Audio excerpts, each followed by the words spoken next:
Eu sou Luciano Aires e a partir de agora você está frente a frente com a Justiça, um programa da APAMAGES, Associação Paulista de Magistrados, que tem por objetivo aproximar o judiciário em São Paulo do cidadão. E o tema de hoje, Direito Previdenciário, conta com um dos maiores especialistas vivos que esse país já produziu, o professor Wagner Balera, professor da Pontifícia Universidade Católica de São Paulo e um dos grandes conhecedores, tanto assim que Ministério Público, magistratura, sempre convidam o professor Balera para integrar as bancas de concurso que tem como meta recrutar os melhores profissionais para essas carreiras tão importantes. Professor, seja muito bem-vindo ao nosso programa, é com imensa honra que eu tenho aqui esse momento para debater e entender um pouquinho mais, passar essa compreensão para os nossos telespectadores de um ramo tão importante que é o direito previdenciário. Muito obrigado pelo convite, a APAMAGES, a você. Estou aqui às horas para falar desse assunto tão interessante para toda a população. Tá certo. Primeiro aí, parabenizar o senhor pela essa turma de 74 aí que tem, não apenas o senhor, mas grandes expoentes do mundo jurídico, como o nosso presidente, Dr. Henrique Nelson Calanda. É verdade, uma bela turma na 74. Tá certo. Professor, não dá para a gente fechar os olhos para o que está acontecendo no mundo, na parte financeira, com graves repercussões para o ambiente tributário e também para o ambiente previdenciário. O mundo passa aí por uma crise financeira que alguns especialistas afirmam ser pior até do que a Grande Depressão de 29. Queria que o senhor traçasse aí um cenário de como que o senhor está assistindo isso, em especial com as repercussões que vão ter para o nosso país. A nossa grande preocupação é que hoje boa parte da proteção previdenciária no mundo todo é feita pelos planos de previdência privada. Esses planos são detentores de capitais de longo prazo, né? Porque projetam as aposentadorias das pessoas do futuro. E esses planos estão sendo diretamente atingidos por toda essa confusão que a crise está causando de subir, descer bolsa e tal. Já se fala que só os planos do Brasil, onde a previdência privada ainda é pouco expressiva, mas só esses planos do Brasil, nesse mês e pouco de turbulência, perderam já 40 bilhões de reais nos seus ativos, porque grande parte do dinheiro é aplicado em ações, enfim, no mercado financeiro. Então é muito preocupante a crise. Quer dizer, no plano previdenciário privado, onde as poupanças de boa parte da população, para a complementação de aposentadoria, né? A previdência privada é uma complementação de aposentadoria. Isso está sendo, digamos, virando sorvete com essa crise. Então, a crise nos preocupa muito, porque pode atrapalhar o sonho da aposentadoria de muita gente. É bem verdade que para a área pública, os sistemas oficiais de previdência, a crise não é de um impacto imediato. É claro que ela vai demandar cortes de despesas públicas, mas aí os benefícios previdenciários são algo já constante, programado nos orçamentos, etc. Então, isso não tem impacto imediato para a população que já recebe benefício. Quer dizer, ninguém pode pensar, bom, será que vai faltar dinheiro para pagar as aposentadorias? Não. Isso está programado devidamente. Mas, de qualquer maneira, para o financiamento futuro dos planos de previdência, é uma preocupação que a crise financeira atrapalhe o crescimento do mercado do trabalho. Porque nós temos que pensar também o seguinte, para cada pessoa que recebe aposentadoria, tem que haver um grupo de outros que estão sustentando esse benefício. O sistema previdenciário no mundo todo sempre funcionou com essa lógica. São os da ativa que pagam os inativos.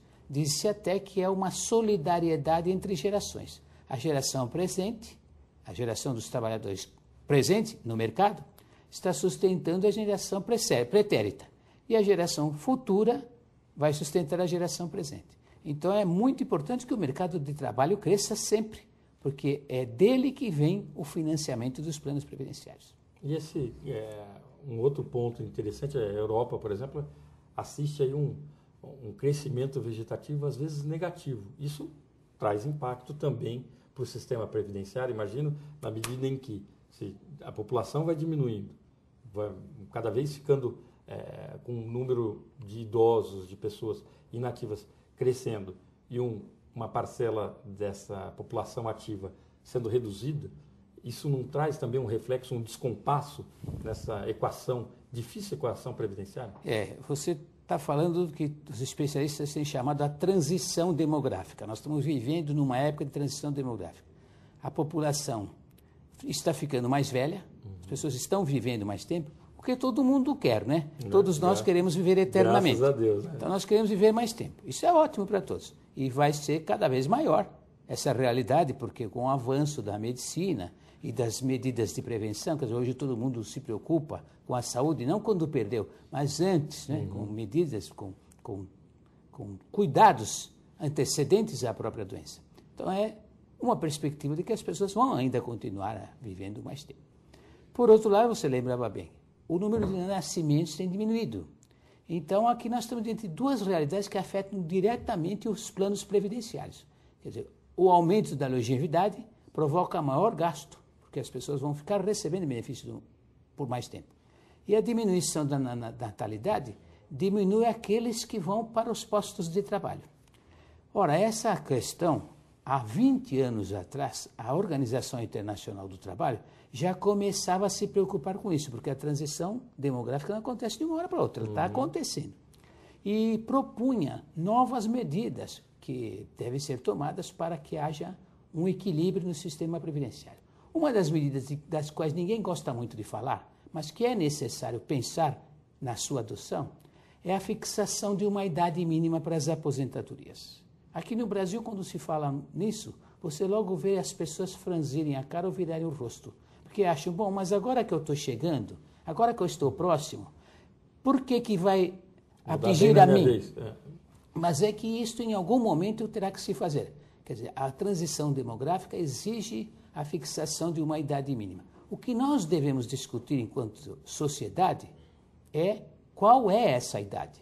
Eu não tenho nenhuma premissa de raciocínio, um parti-pris, por exemplo, tem que ser a idade de tanto. A conta tem que fechar, né? Mas a conta tem que fechar e é importante que nós tenhamos consciência de que quanto mais tempo levar para a definição desse ponto, que é um ponto essencial, mais custoso vai ficar. Então, professor, a característica da aposentadoria, né, varia de país para país e de cultura para cultura. Há uma visão no Brasil um pouco romântica, vários especialistas botam como romântica, que é, eu trabalhei minha vida inteira, eu quero aproveitar a aposentadoria. A gente vê outros sistemas que a aposentadoria, não, ela serve quando a pessoa realmente não tem mais condição de exercer a sua função e o Estado, então, lhe garante meios para subsistência. Na definição do mundo jurídico, qual é a melhor forma de se encarar a aposentadoria? Nós temos dois grandes modelos de aposentadoria. Aquela por invalidez, que como você lembrava muito bem, a pessoa perdeu a capacidade de trabalho por motivo de doença ou de um acidente, qualquer coisa desse, o mundo todo prestigia a aposentadoria por invalidez. A substituição da remuneração por um benefício. A outra já é a aposentadoria por uma invalidez presumida, que é a idade avançada. De fato, haverá um momento na vida que nós vamos ter mais capacidade de trabalho. Então, isso concede também a aposentadoria para aqueles que atingirem a idade avançada. Não é aquela idade mínima que eu estava falando antes. A idade avançada já está fixada na Constituição. Quer dizer, o homem com 65 anos e a mulher com 60 anos de idade têm direito a uma aposentadoria por idade. Quer dizer, há uma presunção de que ele já não tem mais a mesma capacidade de trabalho.